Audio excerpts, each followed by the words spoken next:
Hey, what's up guys? This is JungleJon, and this is my Season 2 Bruiser Guide. Attribute spread for the Bruiser is simple. In Season 2, we go 200 Strength and 300 Con. This has changed from past seasons due to the change of the 300 Strength and 300 Con perk. 300 Con now grants Grit instead of 300 Strength, and Grit is very important for a Bruiser. 200 Strength still gives us plenty of passives that boost our damage and make us a lethal clump fighting machine. At 625 gear score, I recommend 310 Con as it synergizes well with the Health Amulet perk and Regeneration Earring perk to give you the most value per point for the last 10 points. Next, we'll cover skill trees for each weapon. They are pretty straightforward. Maximize damage and survivability potential. For the Great Axe tree, we will be primarily going into the Mauler tree and grabbing some passives in the Reaper tree to boost our damage and survivability. For Warhammer, we will be primarily going into the Crowd Crusher tree while grabbing Wrecking Ball and some passives from the Juggernaut tree. Some point melees may experiment and change this slightly if opting to grab Armor Breaker, since it has been buffed, but the utility of Wrecking Ball, Shockwave, and Path of Destiny are still very hard to give up, especially for a medium Bruiser. Let's talk gear, starting with the Great Axe. The perks we are looking for are Thwarting Strikes, Refreshing Move, and Enfeebling Maelstrom. You can also choose a Chain Element perk instead of Enfeebling Maelstrom, but I prefer Enfeebling Maelstrom as it is a massive debuff to your enemies, but Chain does have its perks as well. For gems, Opal is still king. Going a Rune Glass Opal of a different element than your Warhammer is recommended, but not necessary. You could do the same if you'd like. Moving on to the Warhammer, first and foremost, we want Sundering Shockwave on the Warhammer. Increasing our AoE rend is another massive debuff to the enemies and aids in the success of our army winning. After that, we are looking at Thwarting Strikes with either Attunement or Plague Strikes as the third perk. As far as gems go, this follows the same rule set as the Great Axe. Grab a Runestone Opal that is a different element than your axe. Okay, moving on to armor.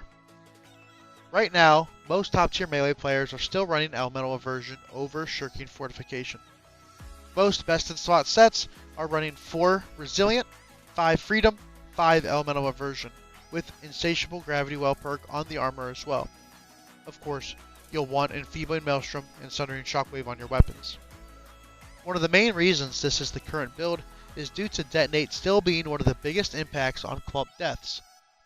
Other weapons and abilities also affect this, such as Fire Staff, Gravity Well, etc. Going into jewelry. Your amulet is very important. Since this changes to Fortify, protection perks on the amulet have gone up tremendously in value. With that being said, the perks we are looking for are Health, a protection perk. The third perk has a few different options. You can go Stam Recovery if you'd like, but it's not necessary since we do have our own built-in stamina recovery through Mauler's Resolve. So because of that, you can either take Shirking and Power to gain a little bit more damage, or Divine to gain some more survivability. For the ring, we want Invigorated Punishment. After that, there is an argument to be made for either slash damage or keen, and then for the third perk, we want Leeching. For Earring, we want Refreshing Toast, Regenerating, and Purifying Toast. As far as a heart rune goes, Brutal Detonate is still king. We've covered the build and the gear. Now it's time to talk about how to use it. Left click. Remember, you have Refreshing Move on your Great Axe. Use it. Get those cooldowns back and Gravity Well again and again and again. More Gravity Wells equal more kills typically. Our main empowers come from Mauler's Fury, Greed, and the Opal for the Great Axe. Mauler's Fury and Greed both increase our detonate damage. So anytime you're detonating, make sure that you're comboing it with high Greed or Mauler's stacks, or on the hammer with Hammer Time and Power Through Pain activation. Increasing your detonate damage will pump clump and get kills. Make sure you are standing in your own Gravity Well to proc your Insatiable Gravity Well perk. It does more damage to the enemies, and it heals you, increasing your survivability. Along with that, your gravity well gives you Fortify. You do have to be inside your gravity well with your great axe out for it to proc. Wrecking Ball is a good tool to use to disrupt the backline, heal for allies, and to knock tanks down. You can Wrecking Ball a tank in the back to bring down their shield without having to stand break them. The trick to mastering a well-placed shockwave is to watch your allies. When you see a friendly Bruiser throw a gravity well, shockwave the clump for them.